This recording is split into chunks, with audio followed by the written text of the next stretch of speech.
It wouldn't be a Disney or Pixar film without tons of in-jokes and references. Here's some you may have missed in Luca.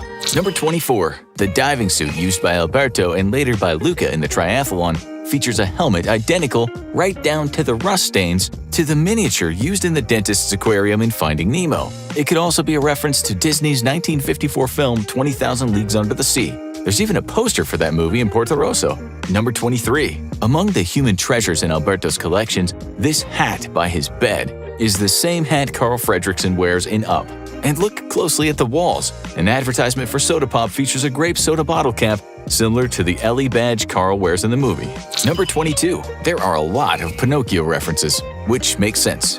Besides being a classic Italian story, it's also the second feature film produced by Walt Disney back in 1940. This song, Il Gattano e il Volpe, is inspired by The Fox and the Cat from Pinocchio. Later, Luca has a fantasy that includes the fox and the cat with Pinocchio, transitioning into Giulia's room, where she has a Pinocchio toy right behind her on the bookshelf. What are all those tiny lights? Anchovies. They go there to sleep. Really? Number 21. This conversation about the stars seems familiar. They're fireflies. Fireflies that got stuck up in that big bluish black thing. Yep, even down to them just laying on their backs. It's a callback to The Lion King, and just like in The Lion King, the real explanation. See any fish? Then what are all those? Stars, like the sun. Giant raging balls of fire. I always thought they were balls of gas burning billions of miles away. Is quickly dismissed. They're fires, but like 1,000,000 times bigger. No, they're not. Pumbaa, with you, everything's gas. Number 20. Hidden Mickeys always pop up. Here you can see them in the clouds of Luca's fantasy. Director Enrico Casarosa says they're all by accident. Maybe the Disney animators just can't help it.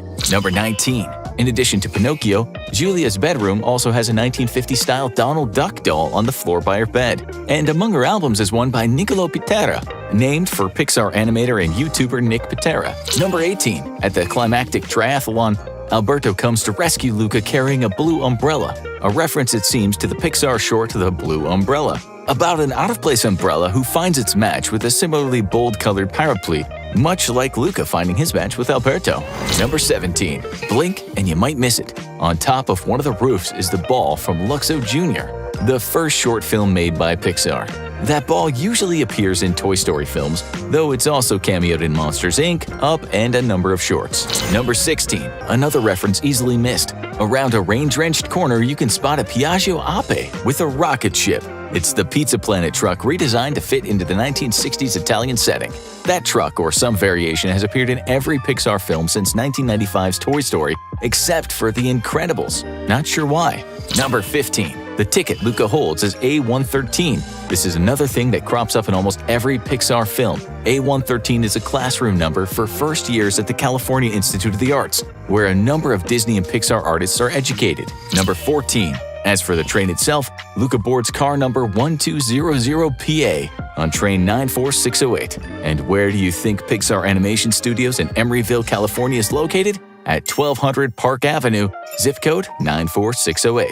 Number 13. The movie is done, but there's still one last Pixar reference. In the credits, Luca gets to share a moment with a starry-eyed boy from La Luna, a 2011 Pixar short directed by Luca's director Enrico Casarosa. And yes, even the director admits he based the design of Massimo on his design for the dad in that short.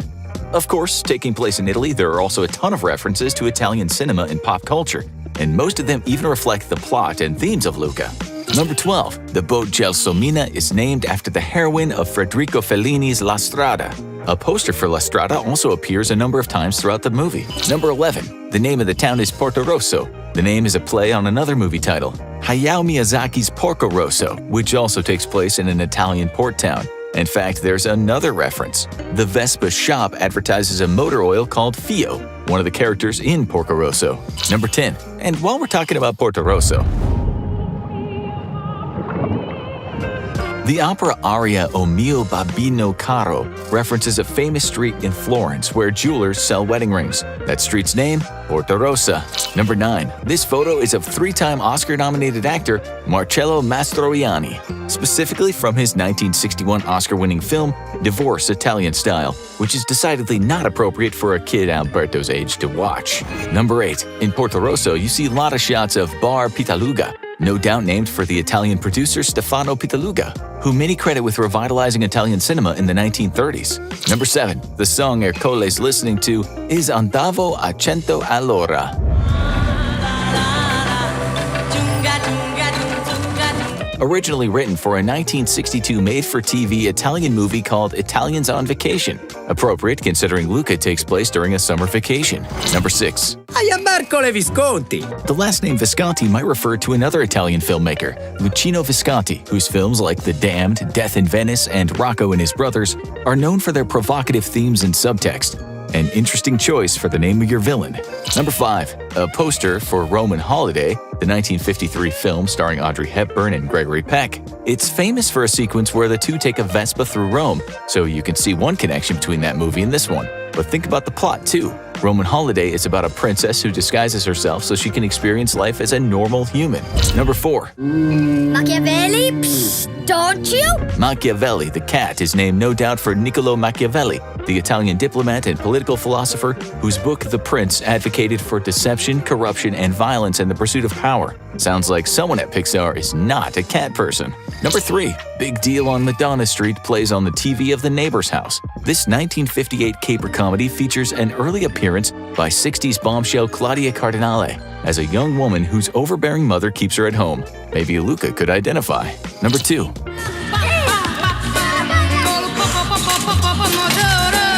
The song Viva la Poppa col Comodoro was written by 2 titans of cinema. Lyrics by Lena Wertmüller, the first woman ever nominated for the Academy Award for Best Director, and music by Nino Rota, best known for composing the original score to The Godfather. Number 1. The final shot of Luca and Alberto waving goodbye. It's directly lifted from the end of Federico Fellini's I Vitelloni, making it the second Fellini film referenced in the movie.